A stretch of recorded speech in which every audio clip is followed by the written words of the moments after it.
Snake. Look at Frieza's son, man. I think I got a little pointy thing on his head. I'm about to Google this man, bro. I can't Chilled. believe Frieza got kids, bro. Chilled is this guy's name is Chilled. He's an old Frieza clan or Frieza member descendant. He's an old descendant. He has little horns. Isn't Chill the one Bardock killed? Let's see here. Yes, it is. Yes, it is. About to say that sounds mad familiar. Yeah, Chilled. He's ruthless. Kills one of his soldiers. Something. Yeah, Bardock killed him. Cause that's how Bardock became the Super Saiyan, right? If I'm not mistaken. Yeah, he's in that. Yeah. It's that episode of Bardock. Oh shit! So Frieza has a son called Kariza. Mm-hmm. He appears in Nico Majin. Yeah. Oh shit! Frieza be having sex, man. Bro, does he have sex parts? I mean, does he just? Do you think he just do it with the tail? Whoa! I think. I think maybe his privates are just covered with. I don't know how much of Frieza is armor. I don't know, man. That's a great question. But you know what? Maybe he can only have sex in his original form because in his original form he has little pants on. Yeah, you're right. You know what I'm saying? So I'm thinking when he's in his first form, when he has the black spandex on, that's where he keeps his privates. Now, when he transforms, he's unable to have sex because his body is just fit for fighting. Boom. He is a fucking killing machine when he goes to the next level. Interesting.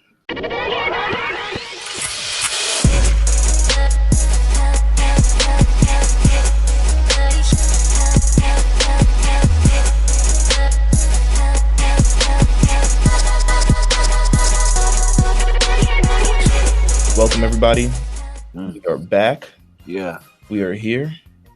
We did it. We finished another season of The Lookout, but now we are here in our summer abode at Kame's house. Kame's house, man. Listen, it's crazy in here. We found a bunch of magazines that are with the pages together. Inappropriate. Very inappropriate. I think the power pole is still, a broomstick somewhere. Mm-hmm.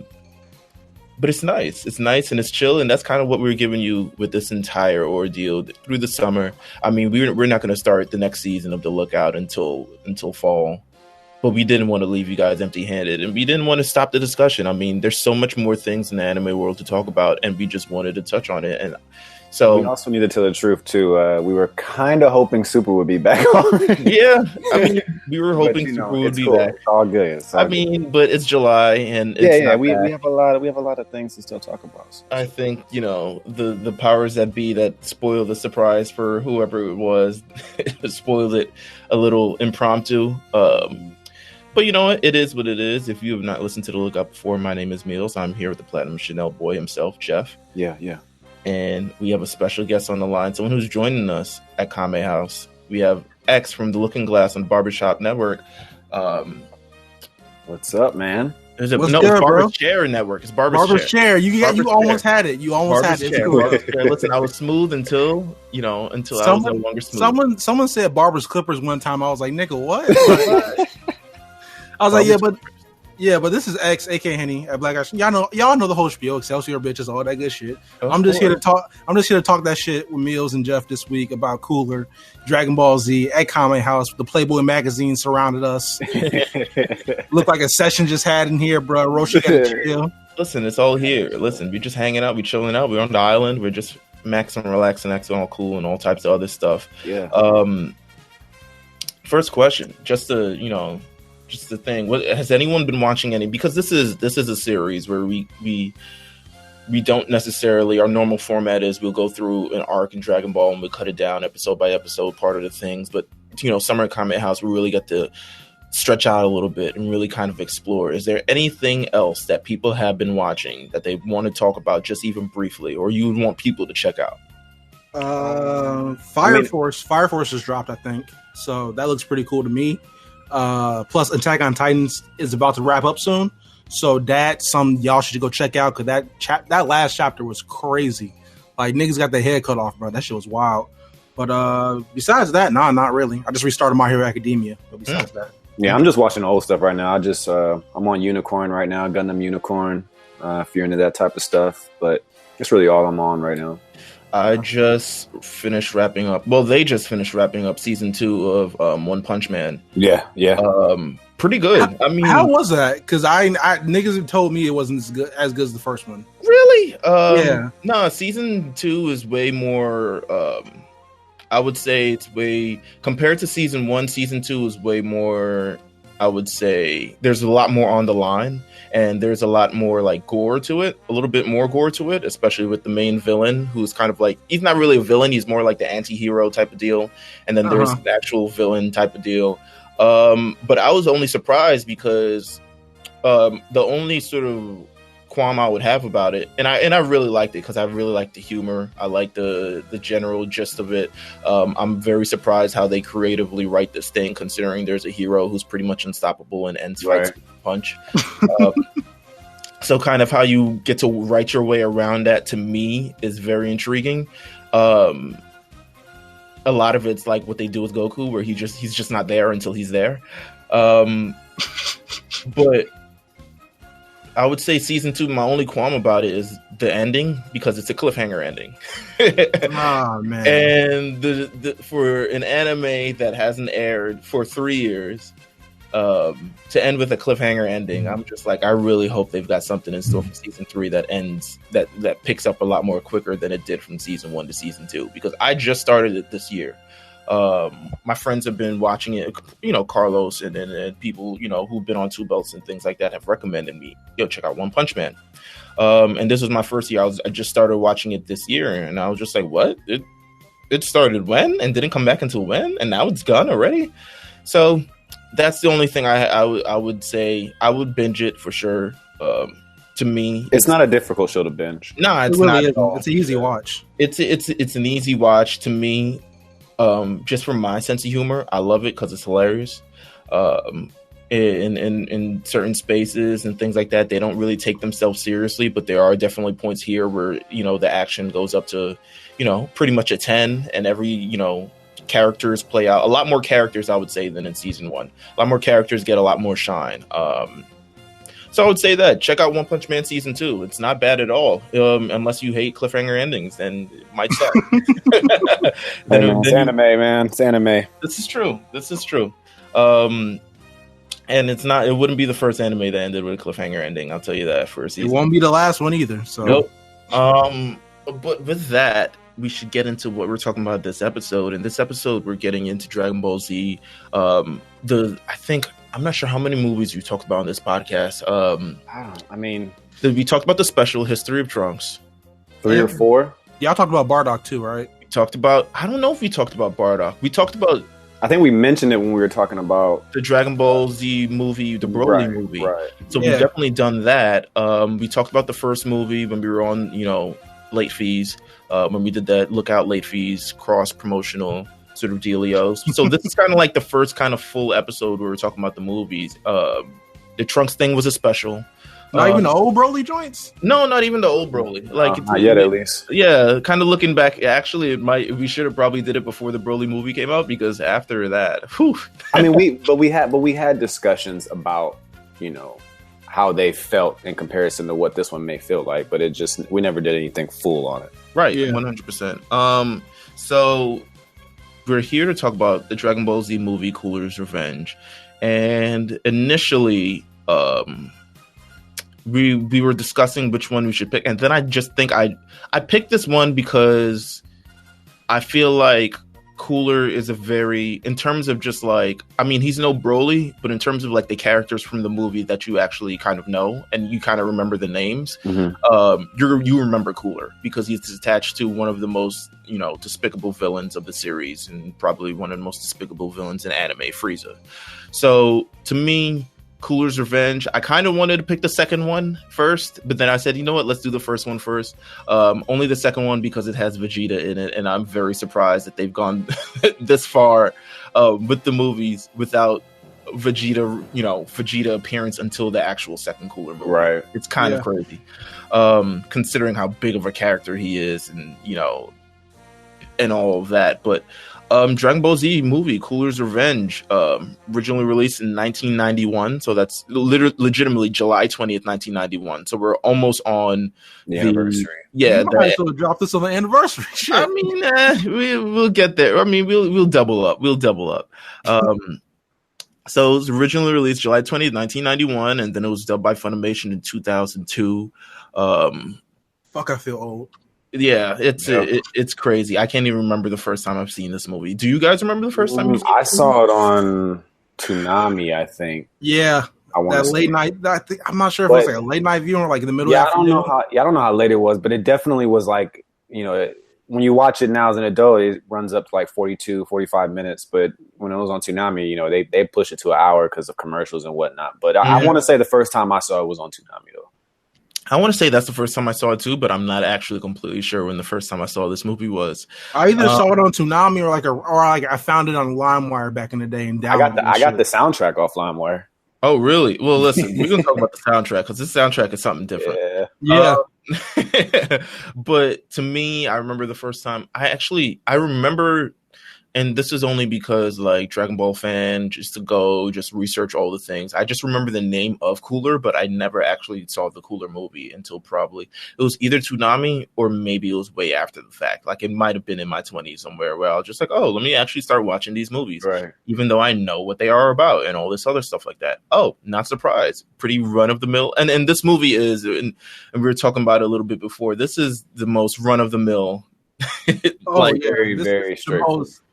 Formulaic of all the movies, bro. It's by the books. It's everything from it is just from beginning to end, from how it intros to how it ends is legitimately by the books. And a little pacey for me, but it is what it is. They didn't really deviate from any, and you know, I think because these movies were just meant to be as like, these don't count as movies to me. I know, like it's literally a side story. Yeah. And then when you realize these shit's not canon, it just feels weird after that. Yeah, because so here's the thing: this movie takes place at whatever point between Frieza and Android Saga. Yeah, Trunks killing Frieza. No, it's between Trunks killing Frieza and the androids actually showing up. So in that 3 years where they're supposed to be training for some ish like that, Cooler wants revenge. He knows that his that his brother was killed by Super Saiyan. Doesn't know that he was killed by another Super Saiyan. It's an interesting, and you know what? I think with these movies, we haven't discussed the movie before, but the placement of these movies is just so weird. Strange. It must have to be right after. No, it was right after. Yeah. Like this can't be after. Like this can't be closer to when they showed up, because if they showed up closer, Goku would have washed his ass even faster. Immediately. Yeah, and it's weird because Gohan has a tail. Mm-hmm. Which I don't know if they just wrote that into the plot just to, actually don't know why they wrote that into the plot. Because they didn't do shit with it. So Gohan got a little bit of love, man. You get to see Gohan kind of early on destroy some wood pieces.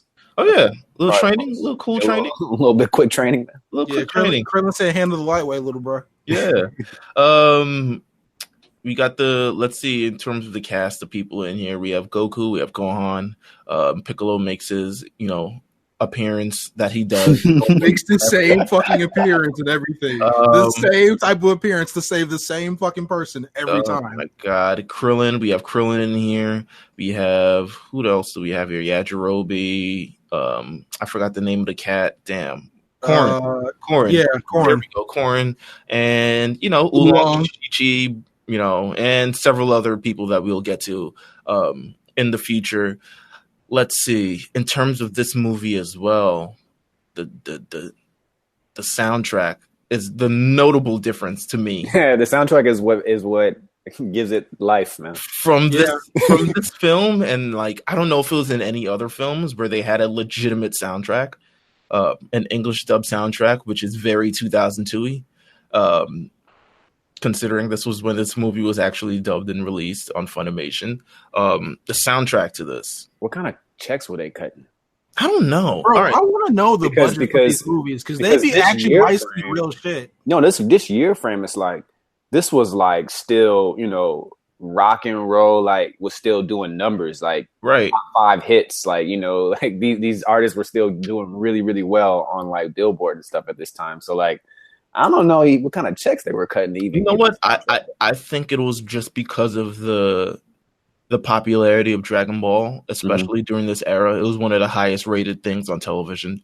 It was, things were selling out like crazy. And this was in the, also the era where Pokemon is doing its thing, Digimon is doing its thing, the real anime explosion in America. Is this the most prosperous era of anime ever?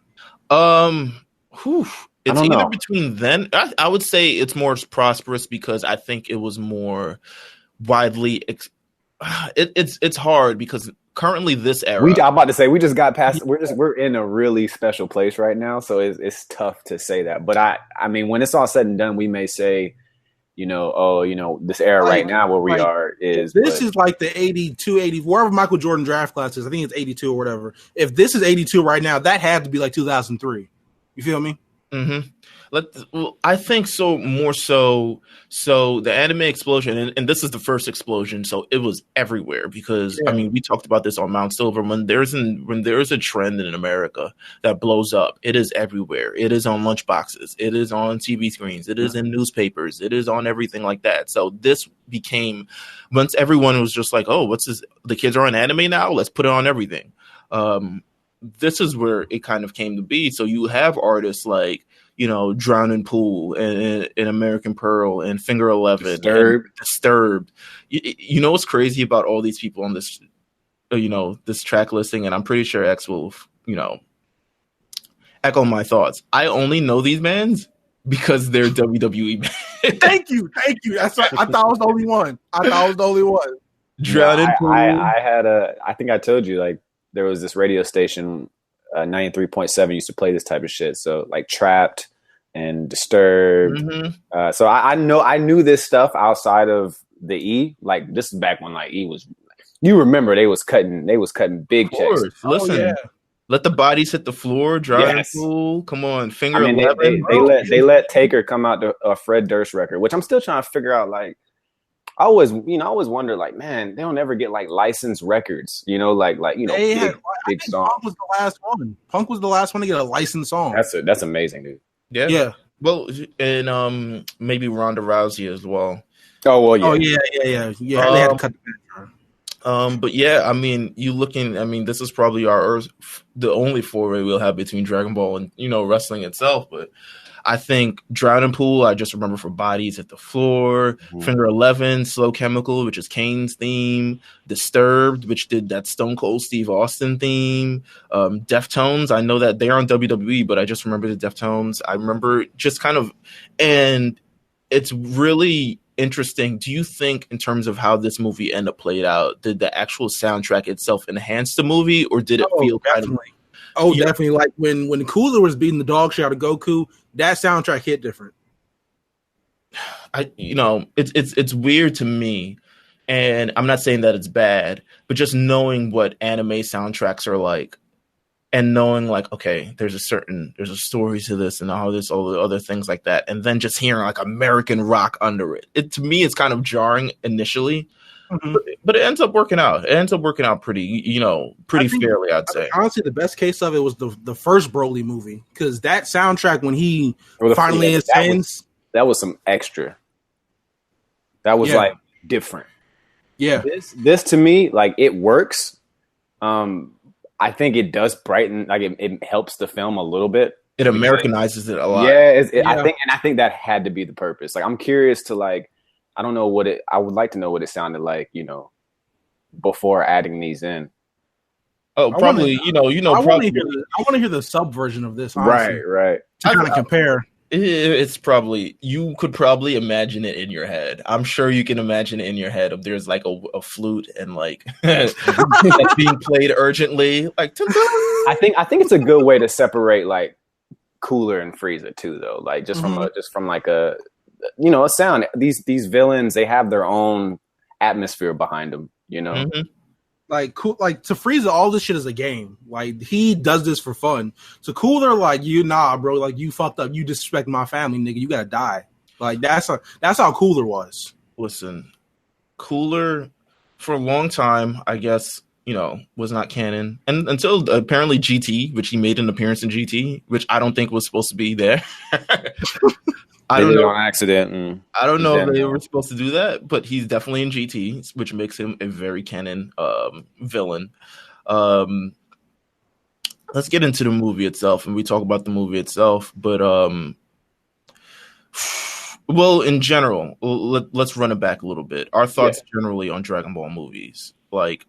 I mean, at this time period, I didn't necessarily think they were anything groundbreaking or like special, but they always gave you, some of it I consider some fan service, the stuff that we heard about, never got to see or wanted to see. But I never put too much like weight on them, at least at this time. I don't want to talk about nowadays it's different. They're super magnified and explosive and stuff like that, and they mean something, and it looks like they're going to continue to be canon.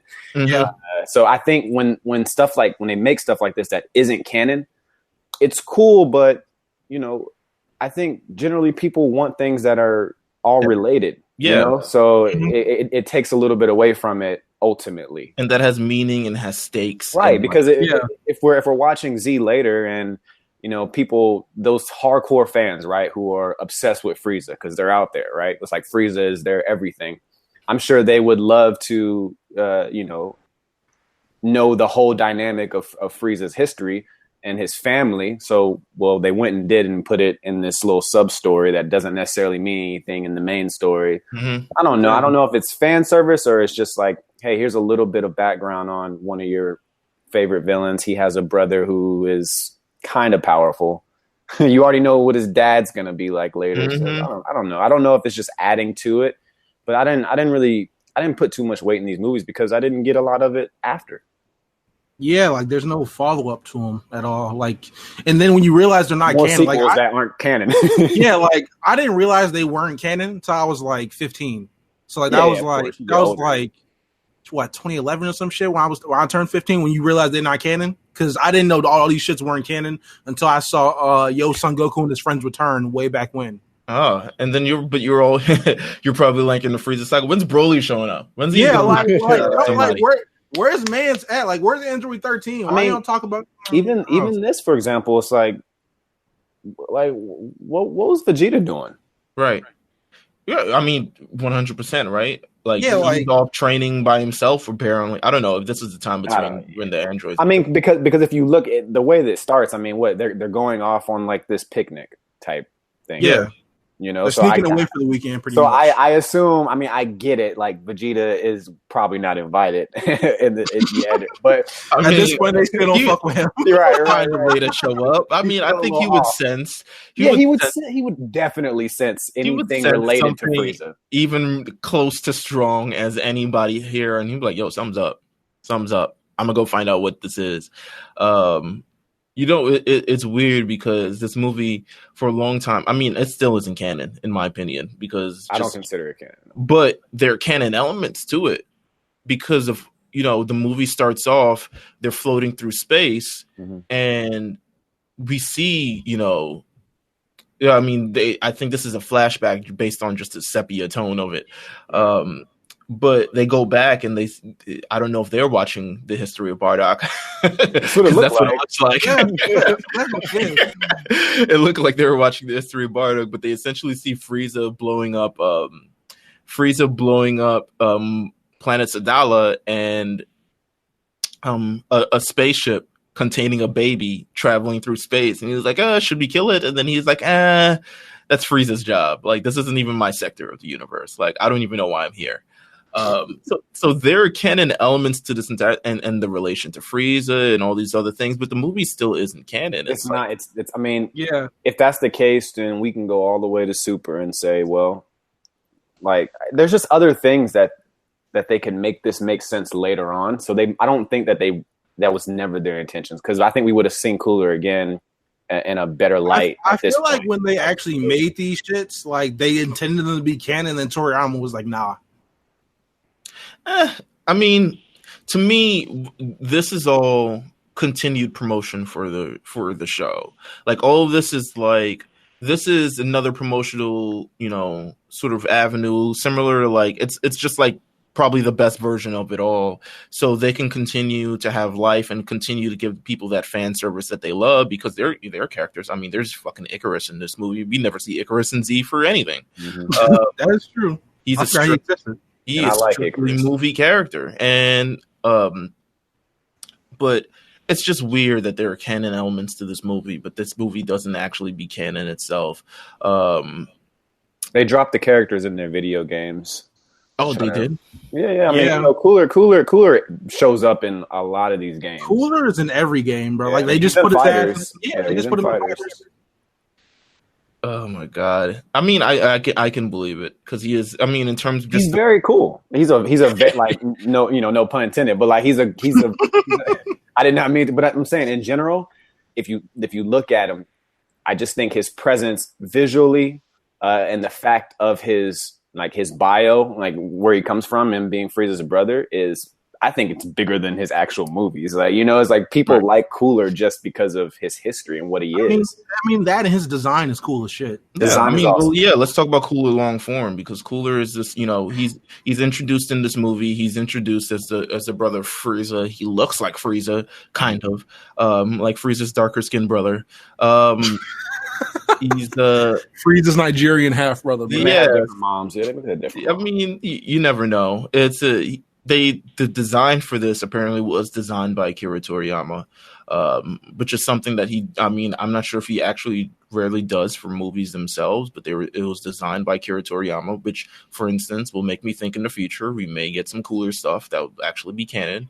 I wouldn't be surprised. I could see that. Yeah. I mean, it looks like they're trying to bring things together anyway. We talked about this, kind of taking these things that weren't canon and getting them ready to kind of put them into this new story that they haven't seen. So I could see it. I could see that. Yeah. I mean, I think we'll get something. I think, quite honestly, probably that Super Dragon Ball Heroes thing might even be like a workshop to see how people respond to these characters before they decide, hey, maybe we should put them in another movie. Maybe we should are people excited to see Cooler? Are people excited? I mean, they are working on another super movie. So it depends. I just think it depends on what the plan is and how what his meaning is and how powerful he. I mean, it's the way that they've got Super going. It's like, man, everything that has to be added now, they have to have some kind of shenanigans attached to it because being OP is basically everybody. Everybody has OP features now. Everybody's overpowered. So now they have to have some type of gimmick.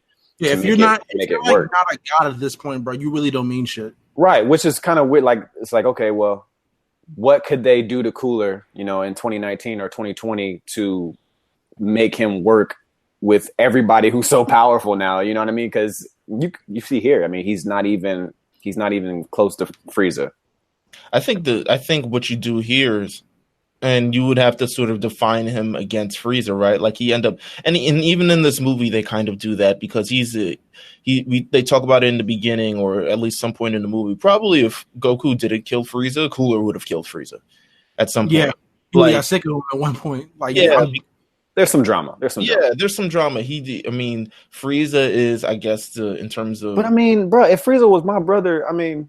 Yeah, I'd be trying to kill his ass too. It's like, think about it. Could you imagine? Look, no, for real though, Meelz, we talked about this, bro.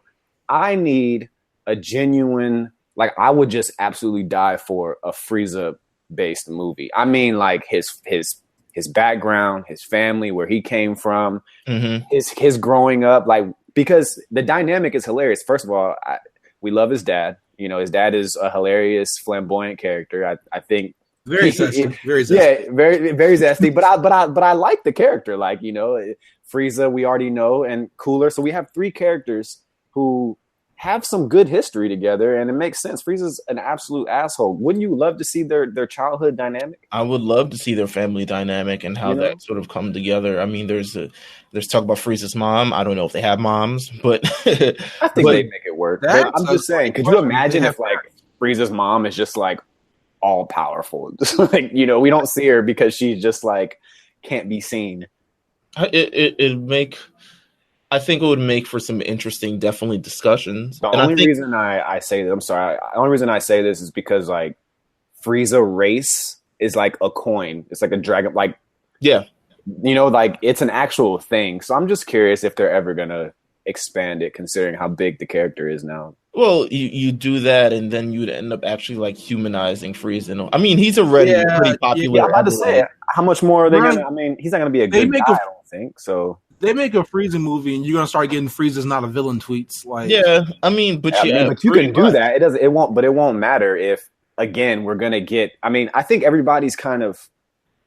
I'm almost for sure that Frieza versus Goku is going to happen in a massive way again at some point. Oh yeah. So I don't know. I think it's pretty understandable, to be honest with you. Like I wouldn't like freak out over a Frieza movie, especially if the movie is him and his personality. It's like if it's a villain, like for example, we're getting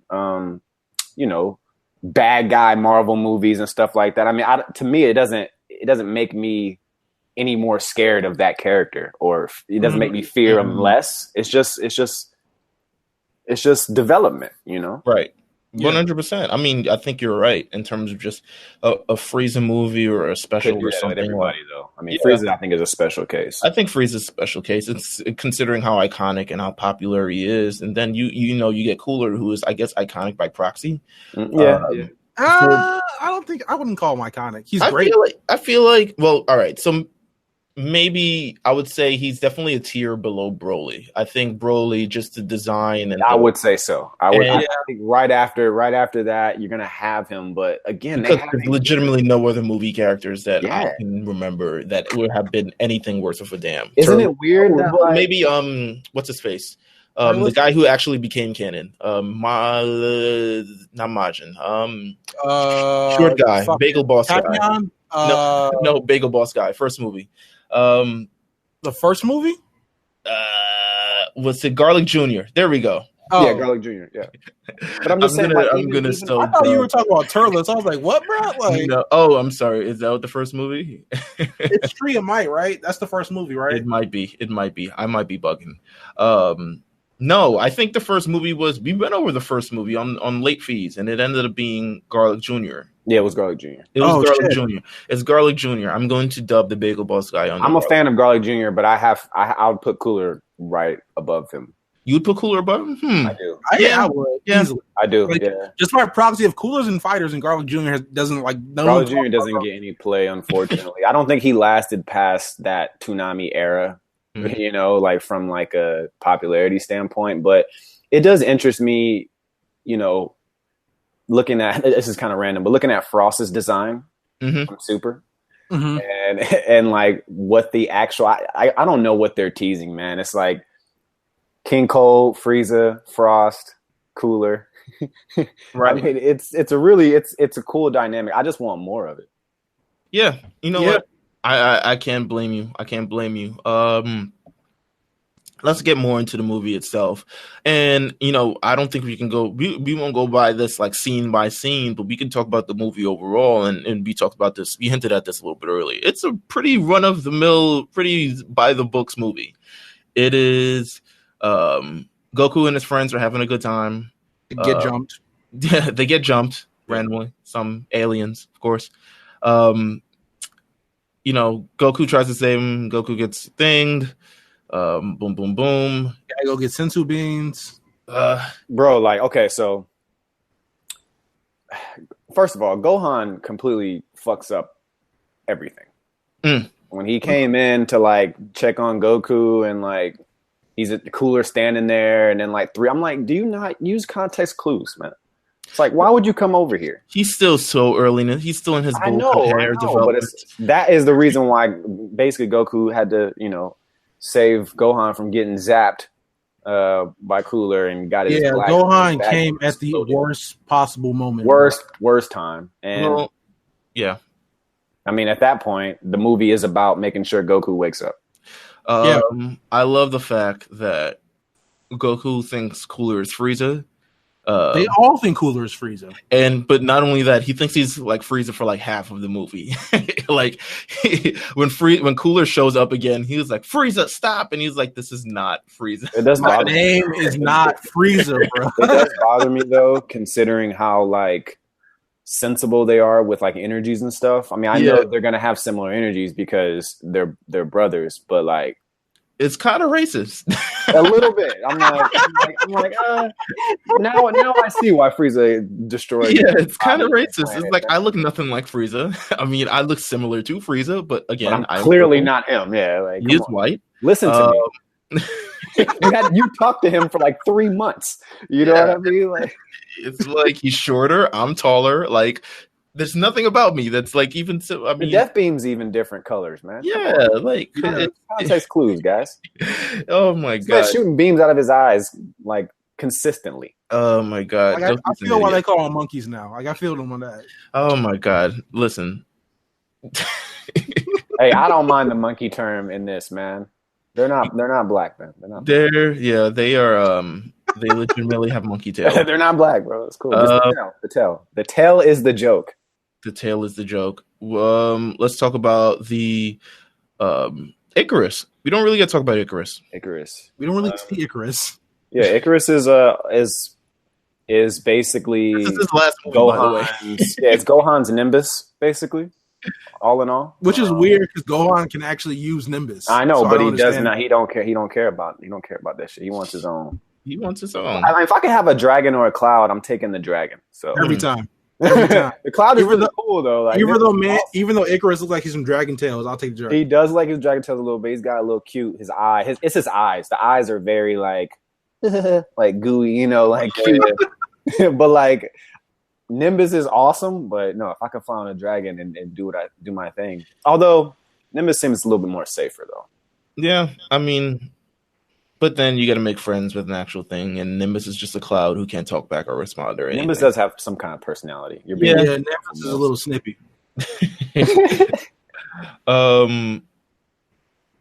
Yeah, there's no. Oh wait, Icarus actually does show up in the actual anime. Who knew? Isn't that one episode where he's like shows up at Gohan's window and like dips off for school or something? No, he shows up.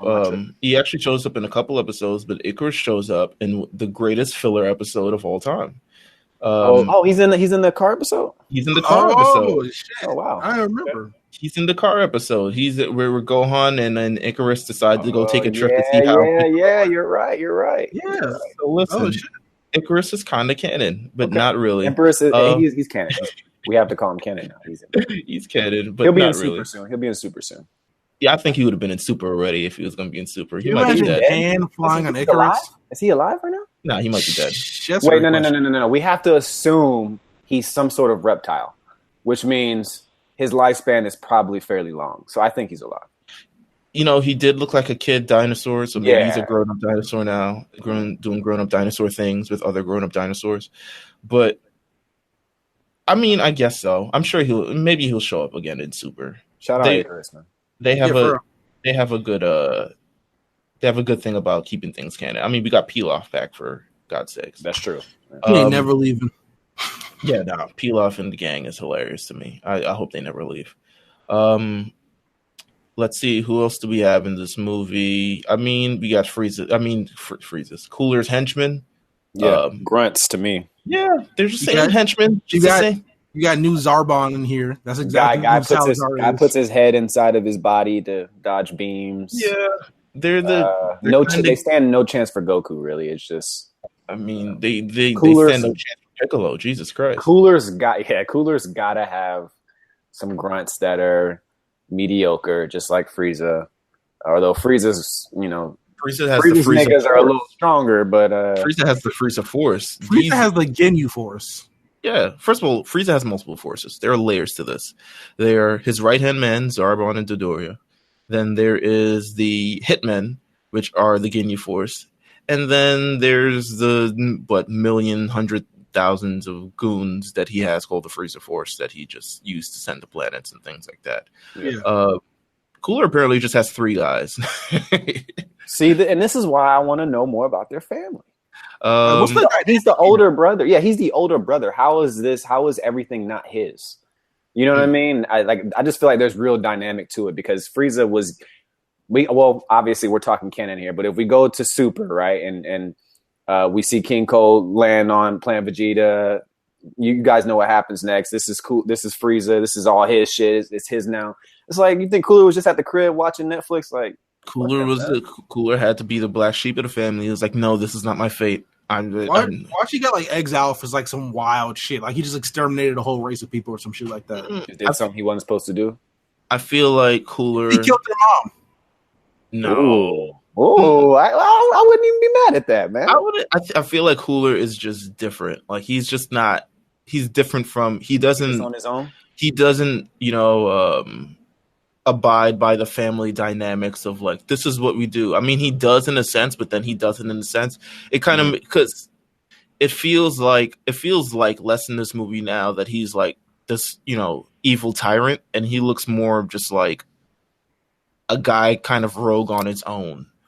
And he just got these 3 guys with him, and they're just kind of doing their own thing in their own quadrant. An outcast, man. Maybe he's an outcast similar to how Broly was, man. Yeah, he could be.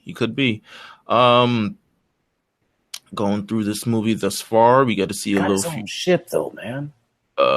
This is true. I mean, they all have their own ships. I know, but but look at the ship. It's clearly, it's a Frieza Force ship. See, this is man. Go ahead, man. Maybe it's Frieza's. Man. He might have just stole the whip. This man has one ship. Look at the ship. Look at the ship. The ship is the exact. It's a Frieza Force ship, right? Right. And he's only got 4 niggas living on this ship with him. This is true, and they're all wearing Cooler Force gear. I don't know. There's got to be more to this, man. There's got to be the Cooler Clan. I don't know. Cooler Clan. They all wearing the Cooler Clan fits. Lime green armor. It's different. They got one side. It's a little off white. Type of deal. Off white deals. The Virgil design. Virgil. Oh my God. Yes. Right. Imagine. Cooler shows up after he tries to, and they have a great scene. They have a great scene when Goku's taking on the three subordinates on his own, and there's some great choreography. Out of him. Yeah, they always get some good choreography in the movie in terms of just like, okay, we're getting Goku doing some cool shit. Then it is Cooler. Gohan tries to, intervene. He's like, Dad, what's going on? And Goku's like, what are you doing? And gets shot in the back. Goku was like, come on, son. Come on, son. They're called Cooler's Armored Squadron. That's what Cooler's Armored Squadron. That's actually cooler than Game Force. Yeah, that's what it's called. Yeah. A cast. Gotcha. It's weird because we've seen Goku take way more brutal shots, but this shot to the back has got him looking like he's got stage 3 heart disease. Like he is. I don't know what it was about that hit, but yeah, he is done for the day. He's like, I'm done. I'm out. Yo, call me when the sensu beans. I'm taking a nap. They come out here. They're destroying the forest and all the other stuff. Goku's worried about the animals. He's like, yo, make sure the animals are the animals. Like, shut the fuck up. Like, are you serious right now? Yo, back like a pork chop, and you talk about animals. Come on, man. And a mountain, their cave crumbles in on them. Normally would not be any sort of deal to them. I mean, these guys cut through rocks. Like, they're fine. But this movie... Goku got a mountain dropped on him, and, like, it was fine. Like, I don't know. I don't understand how this is a problem now. I think Goku has punched a person with a mountain or rocks or something. Like, he's done so much more worse. But, you know what? We're here for a movie. He's unconscious for the time being. The saving grace for this movie isn't too difficult. There isn't find the magic antidote or find the potion or fight these guys and find the person who can save him. It's like, no, get the sensu beans and come right back. The sensu beans, you get it. He comes right back. I don't know what to say. Yeah, I mean, this is a pretty straightforward movie. Also, the eye beams are called darkness eye beams. Okay, that's just like some ambient shit. That's what hit Goku. Darkness eye beam. Darkness eye beams must have some secondary effect. It must be Also, this picture of Golden Cooler looks really awesome. By the way, in Dragon Ball Heroes, it really does. That's one of the few highlights of that little promo show. Looks really cool. Listen, Golden Cooler, mind you, this is Cooler's. We'll get to the actual form stuff. Gohan comes right back. He's got the sensu beans. He tries riding Icarus. They shoot Icarus down. Crazy. I wonder if they ate Icarus like Chappelle did in the Dragon Breath. Like, nah, Icarus is fine by the end of the movie. He's fine. He dusted off. Gohan tries to, Gohan runs into the three guys, and then of course it is legitimately the halfway mark of the movie. You can mark it down, the timestamp it all. Piccolo arrives, as he does at every half point of every movie. Fucking appearance, the same person, even with Vegeta intro. Like, Piccolo always has cool entrances in the movie. He's just a guy who's just like, I'm not with these people, but I represent these people. And he shows up, he does his thing. He does really great against the three, the cooler armored squadron. He does really great against them. He kills one of them easily. I think he killed two of them. Yeah, he did. He killed two of them. He killed the buff guy, and then he killed the long lanky guy, and then Cooler's Jace. Cooler's Jace was the one who survived. I was calling him Zarbon, but that works too. I feel like he's Jace. He's more handsome like Jace. Like he's the handsome guy. Oh right, Zarbon was handsome. I feel like, I don't know. I'm feeling Jace. You know why? It's because of the accent. The American guy obviously playing a French accent. Yeah.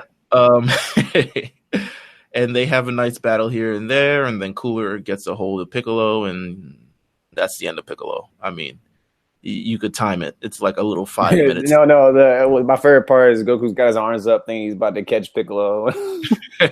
Cooler just shoots him one more time.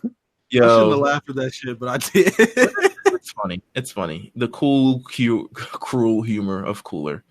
And thus begins the fight between Goku and Cooler, which probably by 2019 standards would have been a very cool fight.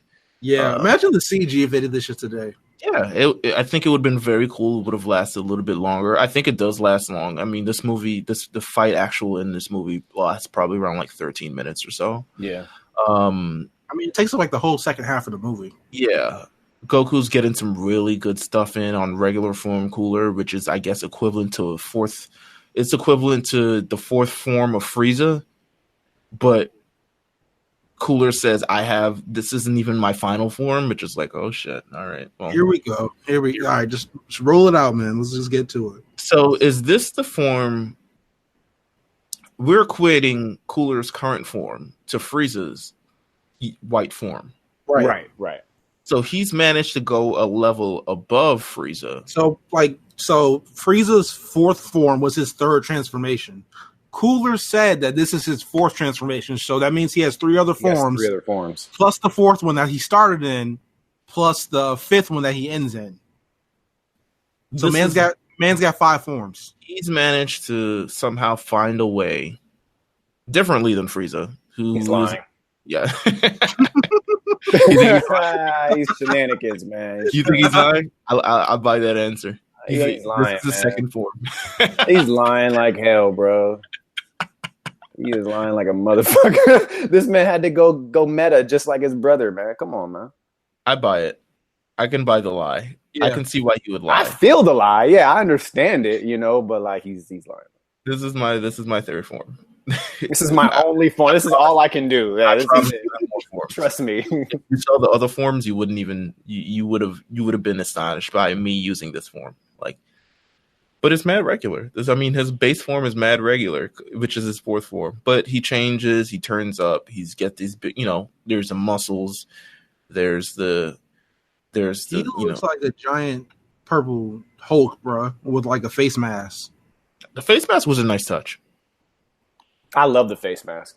Yeah, it makes him look menacing. It makes him look like a fucking villain. Yeah, because if you still used the mouth, it would have been, I guess he kind of looks like Frieza. This one kind of takes it very much different from Frieza. It actually takes it a lot different than Frieza. I like how Frieza's more elegant than Cooler. Cooler is more brutal than Frieza. I think Cooler is more straight to the point. Yeah. Frieza likes to play around. He likes to talk his mess. He likes to... Cooler will kill a person immediately. He's not giving Goku any room for any sort of comeback. He stomped him into the rocks. He's beating the hell out of Goku. So in this is kind of it's not random, but in I don't know if you guys remember this old game for Game Boy Advance. It was the Legacy of Goku 2. Yeah. In that game, Cooler had mentioned that he was the only living member of his family at that time. Just discussing like his mother.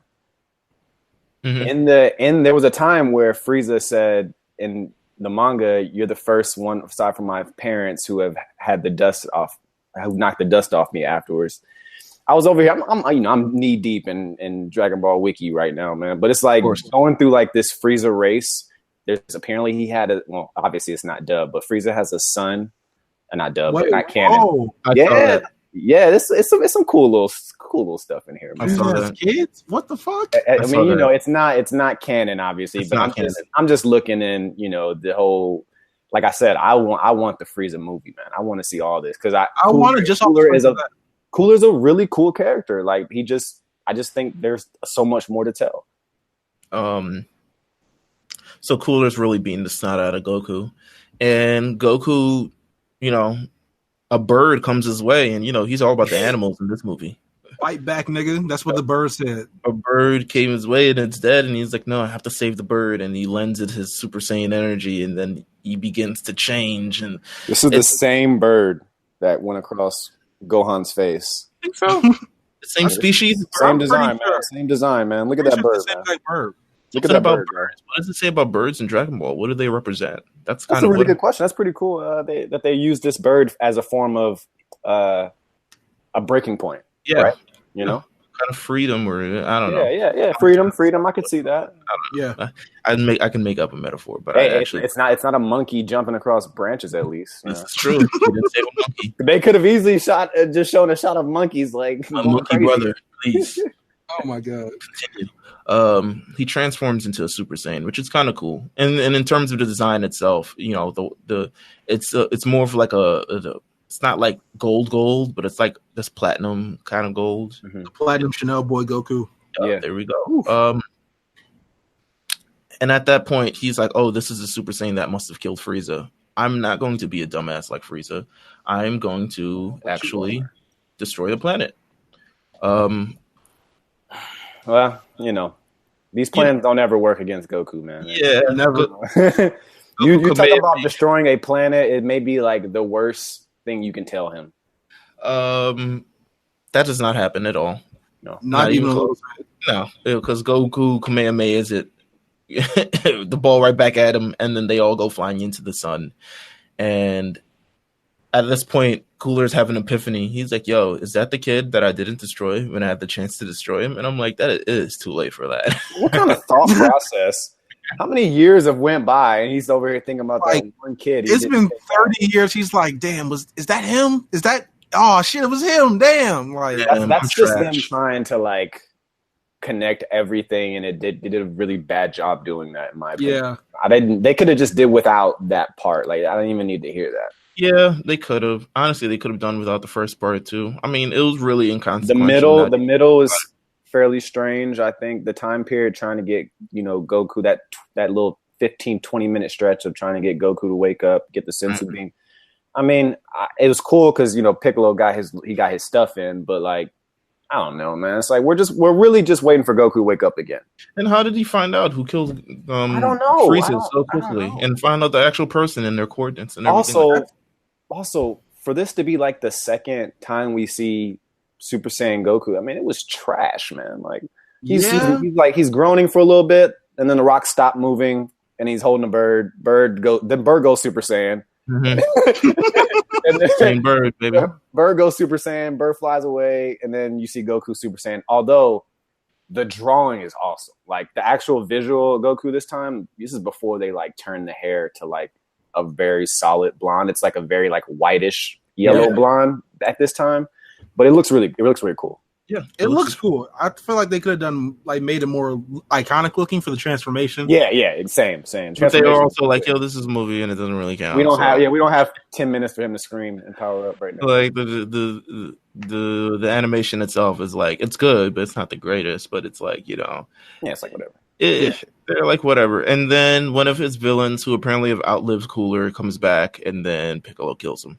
Yeah. Special beam cannon, baby. Special beam cannon. How long had he been powering that up? I don't know. You think he was waiting in the bushes? He's like, Yeah.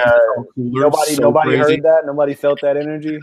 He was like, I'm gonna use this on Cooler so crazy. Like, watch. Like he's gonna try to destroy the planet, and then boom, right through his chest, and then Goku does his thing, and he's like, damn, I'm using this on somebody. Somebody gonna get this. Would this movie have been cooler? No pun intended. No pun. Come on, man. Second question: If it had Vegeta, could Cooler become a main villain? I think it would have been cooler if Vegeta beat Cooler, even though he's currently in the shadow of Frieza. Still. My issue with having Vegeta in this movie if is it wouldn't have been a movie. I mean, because I just feel like Frieza. The way Frieza puts it, they were born with like Super Saiyan power, pretty much. Straight to the point. So, and also hates Cooler's Frieza so than much. Frieza, and he actually trained. I don't know, man. He's I a feel fucking like threat. Cooler would have got manhandled. They had to take somebody out of this to make this. Nah, I feel like think Cooler Cooler's would beat stronger than Vegeta. Frieza, but they have a goal. I don't think ever. Vegeta's back. That means he's Super Saiyan. Considering two Super Saiyans. Considering where Frieza is currently. Yeah, he's training at that point. In order to answer this question, I got to think about. I mean, he was off planet training. So considering where Frieza is right now, Yeah. he probably would have been an awesome story to tell if Cooler was to come in and kind of be like, you've gone soft. No. What are you doing? You're living amongst these monkeys. But you're sitting here like considering this battle. What if Cooler came back, heard about the tournament, and was like, how strong Vegeta really was? You helped them. Right, I don't know, but I don't know if they needed him. We get Frieza versus Cooler. I don't know, whatever. I think it could work. But if he didn't get his back shot out, have to have been. This is like a 10-minute poll. It wouldn't even. Gohan never whatever the situation. But why not? I think he's definitely popular. It's okay. I understand. From a storyline purpose, people would be like, "Oh, it works." If we add Vegeta, imagine if they introduced Cooler in the universe, the Tournament of Power, and they put him on the same team as Frieza without Piccolo, and then everybody liked Cooler maybe they were like more than they liked Frieza, and then Frieza got mad because Cooler was getting all the attention and he was helping out all the people and he was eliminating everyone, and then Frieza decided to kill Cooler. It'd be cool, but they brought Frost in, so I was like, I mean, maybe Cooler doesn't like Frost. He doesn't like to cut his jib. He's like, you remind me of Frieza. I don't really like you. You're actually worse than Frieza because you're not even strong. I mean, Frost is green anyway, so Frost was green. Cooler would have probably killed Frost pretty single-handedly. Would you be interested if the next DBZ movie in the similar vein of Broly was reimagining Cooler and giving him the whole fleshed out, super arc that they gave Broly? I mean, only if it is widespread on Frieza's family, yes. Yeah. But if it's just about Cooler coming back and like we don't really have much of a background as to why or whatever the case may be, I want it to be more. I want it to be Cooler about Cooler, but I want it to be about Frieza and his history as well. I mean, keep it a G. I would prefer Cell coming back before I would want a Cooler movie. No, I hear that, but it's just like I also feel like they'll never bring Cell back. I feel like they'll never bring Cell back. Like I understand why they won't bring Cell back, because Cell's just a walking cheat code, bro. Like he'll fuck around and be strong as Zeno by the time he gets done fighting. Also, I just think Cell's his history is perfect. Like I just feel like I don't want to. I wouldn't know what he would. Yeah, like I don't want to touch Cell because I just think it was his beginning and his end was done so just perfect. Yeah, like I don't really find a reason to bring him back. I think when they joked about bringing him in the Tournament of Power, that was kind of cute. Like it was cool, but like other than that, I don't. I'm cool with you. At this point, how many more bad guys could they bring back to like make consistently canon? I think Frieza is a great exception because he's just so popular and it works. And I don't know if they're going to keep doing this. And I still do think Frieza is the bad guy. I think it's a really good way for them to kind of like soften him up a little bit on fans. Mm-hmm. And even though like we still know who he is, but he's helped out. So by the time it turns, we're probably all going to be fairly shocked about how it happens or when it happens or who he kills to set everything off. You know what I mean? So. I think in terms of that, definitely the relationship with Frieza. And I still think you can make that Cooler movie without you can still make Frieza look like an asshole. Like he's still, to me, because he's the petulant child. Like Cooler himself, he's the one who's kind of grown and he's the one who's more mature and things like that. But Frieza's spoiled. Frieza gets what he wants when he wants. If he wants a planet, he wants it now. He gets it because King Cold is there. But Cooler's never felt like, at least in this series, he's never felt like he was entitled to anything. He always felt like, listen, I'm going after what I want, and he doesn't. It's not. He clearly knows his place. Yeah, he doesn't feel like I deserve this because I'm the king of the universe. He's like, I go after what I want, and if I want this person dead, I'm going to them and I'm finding them and I'm killing them. But he doesn't have the sort of, and it doesn't even feel like he has that large swath of like, I want to rule the universe type of giant personality, the megalomaniac type of deal. He kind of just seems like, listen, I'm just, not that he's just a guy, but he's just like, he's more not simple. Frieza. He's a little bit more simple than Frieza. Yeah, I would say so. He reminds me of a sadistic Jiren, kind of. Like he's just going through the universe, doing his own thing. He might terrorize someone every once in a while, but like, he doesn't really take joy out of it like Frieza does. They're all family. They're all little. I think. Listen, everybody's family got crazy. Yeah, I think they're all a little wild, but I think he just happens to know his place. And I think that probably earlier on in his life, in Frieza's life, getting out of your place could have been very bad. So he probably just knows who he is, and he's content with that. And he just understands. Shit, it's what it is. This is by far longer than I thought we'd talk about this movie, or Cooler, or anything. Oh, we got a lot of Cooler information now. People know more about Cooler, and I think let us know. I want people to let us know. Like, would you guys be interested in seeing Cooler and Super in a new format, or just way more powerful, or I don't know. I'm curious to what they're planning. Maybe we will see him. Maybe we will. Who knows? Maybe what if Cooler's been terrorizing Sadala? Huh. That'd be crazy. Never thought of that. If you're interested, feel free to let us know. You can hit us up on Twitter. You can hit me up at Meelz TV. That's Meelz TV. You can hit up Jeff at Old Newsboy. Oh, you can hit up X at Black Ice 392. Always good bullshit. So yeah, I mean, and you have your own podcast where you talk about all the cool sci-fi and anime and superheroes and all this other stuff. Talk a little bit about your podcast. Yeah, Black Nerd Podcast. We talk about everything. We talk about from comics to anime, a little bit of Star Trek every once in a while, Star Wars, anything you can think of. We probably talk about it. Matter of fact, we're going to record later, go long form on probably Sword and Shield because the new trailer dropped this week. Yeah. Speaking of which, y'all need to run my faith in Pokemon because I need somebody to play with. I heard y'all was in it, so I need y'all to show up and show me what y'all got. No, I haven't stopped playing Pokemon in a long time. But I mean, I play competitive, so we can go anytime. I haven't played competitive in a long ass time, so but I mean, I think I have. Once I get into it, I'll remember all. Yeah, Sword and Shield. We'll make sure we have some nice stuff for Twitter when Sword and Shield come out. We should definitely record some battles and post them on online and stuff like that. Yeah, let's do that. I'm down with that. That'd be really nice. Since we're in Kame House, and things are a little bit off rules.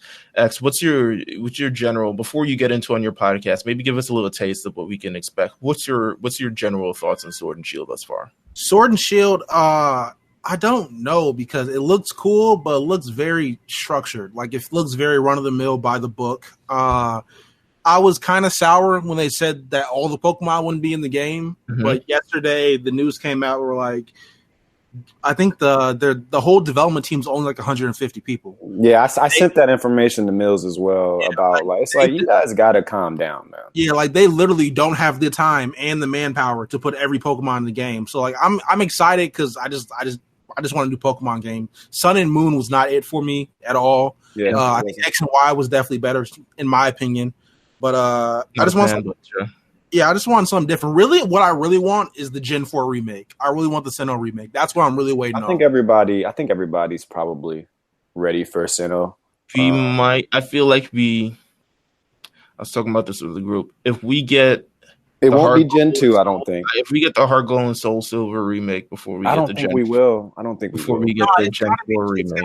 Gen 4 next, bro. Like we've had 3 remakes of Kanto at this point. It's Gen 4 next. But Heart Gold and Soul Silver is so good. Like I understand. Trust me. Don't get me wrong. Honestly, I'm the here. Like I feel like we'll see Heart Gold and Soul Silver on the online on the shop before we get the remake.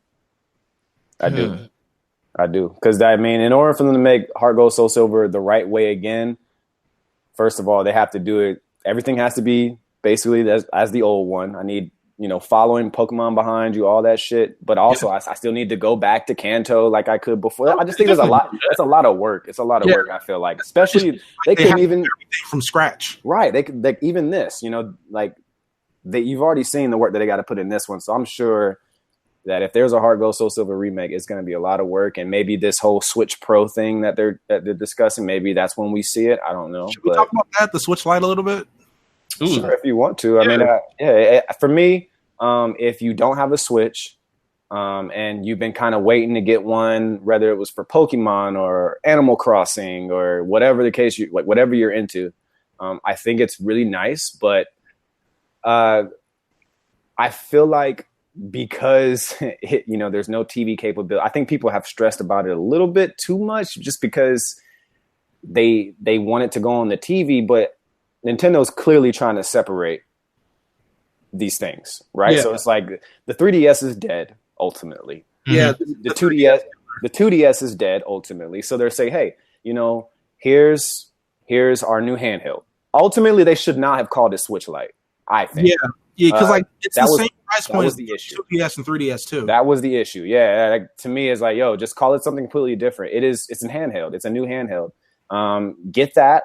If you're just into Pokemon, you're not really trying to, I don't know, you're not trying to play Smash or whatever case may be, or maybe you are and you just want it on the go. But if you are just, you're into playing a little bit of everything, pay the extra $100. I told Meelz, I said, just pay the extra $100 and get the Switch, because you're probably going to find a little bit more things that you're going to want to play. But yeah. I get it. I get for people if they're turned off about this because of the capabilities that they took off, it not having any dock purposes, no stand purposes, but it is a handheld. I just think they should not have called it Switch Lite.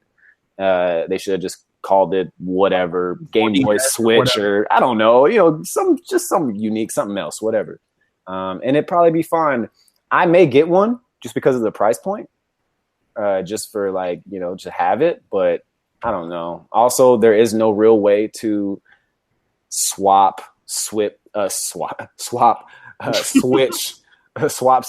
data right now. So if you buy this and you already have a Switch, you're not necessarily going to get all your stuff from. I mean, I know they said that they're working on some. The cloud is. Come on now, but they're working on some way to make sure you can swap data between your Switch. It just may not be out until we get that new one, like the Pro, they're calling it, whatever it's going to be.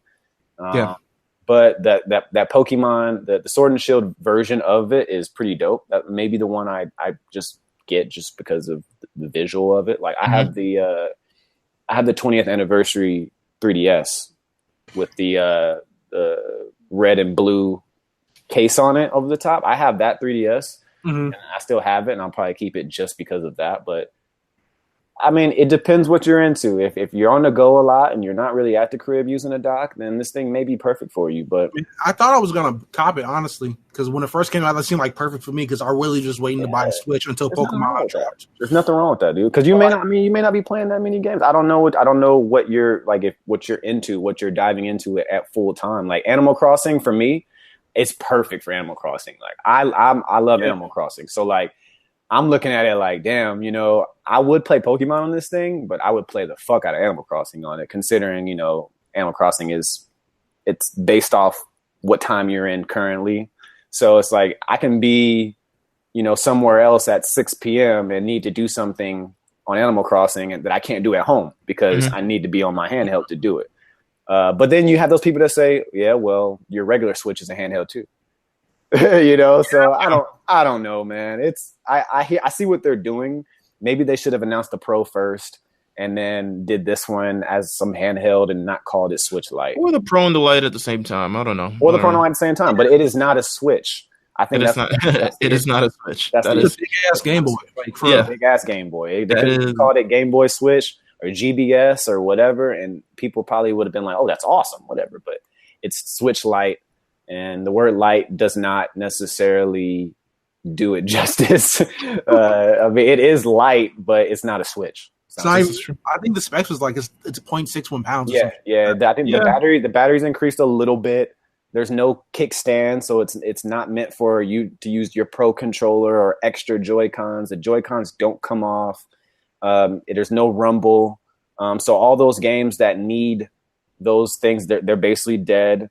So I mean, it's separation, but the marketing on it could have been better. That's all I'm saying. Yeah. Listen, Switch Talk. I love it. That has been episode 39 of the Lookout Podcast, guys. X, thank you for coming through, man. No problem. Always for real. Like I love listening to this shit every week. This is my shit. Like I love coming on here talking this shit with y'all. Because honestly, all the people on my podcast, they just love the rag on Dragon Ball Z for some strange reason. It's the weirdest shit. Well, man, it's anime. When you're looking for people who are really into anime, I've said this many times. Dragon Ball is not my favorite anime, right? But it serves a purpose of importance to the culture, And so I'll never disrespect the brand because without it, who knows? Who knows? Who knows how North America sits on anime? We might have our 8th billionth reboot of Pokemon. Right. We really don't know, dude. And you need that, man. I think those times, man, I know even Gundam gets a lot of shit, but it's like Gundam, Dragon Ball, Sailor Moon, the ones that we had as kids. Different genres of anime. Right. Who knows where we would be without those, and I think it's important to show respect. And if you don't like them, that's an opinion, of course, but from a culture standpoint, understand where they came from. It's like Pac and Big, right? Like I was talking to my homies the other day. This is kind of off subject. I was talking to my homies the other day, and it's like we're getting to a point where, damn, maybe Pac and Big aren't top 5 dead or alive anymore. But that's just life. It's just life. It's just life. It just is. It's just life. I don't think it's disrespect. It's just time is moving. Yeah. We've got so many things on the pipeline. If you've seen our schedule, we'll be back in 2 weeks and we'll be talking about Dragon Ball GT and finally having that discussion on one of the most famous or one of the most infamous, parts of the whole Dragon Ball series. So we look forward to talking towards that. We'll also be talking about this summer, Jeff's favorite anime, Hunter x Hunter. I told Meelz, I said it's just me and Meelz on that episode. So we'll talk about one of my favorite animes currently, My Hero Academia, and we'll also talk. We'll do a live watch of the first episode of Pokemon, and it will be with Pat. And if you want to listen to more things with me, Jeff, and Pat, you can definitely listen to the Mount Silver podcast, which will also be back pretty soon. And as we lead up to the release of the new Pokemon game, New Sword and Shield, we'll be going through each generation of games, which means the next we've already talked about the red, blue, yellow, and greens. Next, we will be talking about I'm about to say hard gold, silver, and crystal. Hey, Game Freak, I don't want Sword and Shield 2. By the way, I just want to say that now before like a year comes by and they announce. Well, let's see how this game goes. Because no, I don't want it. I don't want it. You know they might do it. I'll be honest. I don't want it. They're probably going to do it. I don't want it. The third legend apparently holds both. I don't know if it's a fusion of both, but he holds both Sword and Shield. So I could definitely see them calling it 2. I promise you, they're probably going to do both, considering how many people have complained about Pokemon not being available in their game. I don't. Man, look, I'm gonna tell you, like I told everybody else who asked me about this shit. I really don't give a fuck how they feel about that. That whole, I want all 1,000, whatever. I don't really care. You guys you're gonna go out. If you care that much, don't buy the game. But yeah, right. The first 3 days when we get the first 3 days numbers. And it's the biggest Switch release today, and it's the biggest Pokemon. I don't want to hear it because all this, they didn't put enough Pokemon in the game. That shit's gonna mean nothing. if you play this game competitive, you understand. If you have any kind of job that takes a lot of work, you should understand as well why they couldn't do this. So it just is what it is. Move on. If you don't like it, don't buy the game.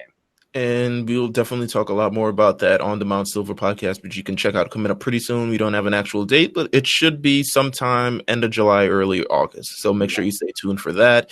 Once again, look out. The Summer at Kame House will be back bi-weekly. So we'll be back every 2 weeks as we go through the summer, literally leading up and talking about a whole bunch of other cool stuff. Follow us. Subscribe, RNC Radio Live. You can listen to everything that we got going on. We got several podcasts going on. We still got the A Show going on. We got Overly Medicated going on, which is our Euphoria podcast. We got the Cable Box, and we got a couple more things in the tank. So make sure you stay tuned and make sure you listen to everything on RNC Radio Live. Any final words? I'll give it to X. Any final words? Yeah, X, what's up, man? Episode 50 of Looking Glass is coming out next week. We're recording 49 after I get done with this, and J5 is supposed to be on the episode. So nice. Congratulations on 50 episodes, bro. Yeah, it's sick. A year. I cannot believe it's been a year. Holy shit. I'm gonna like make a super cut for episode 50, bro. I'm gonna have to do something real special. Knock something cool out. So make sure you listen to that, the Looking Glass podcast. And we'll be back pretty soon. So till then, take care.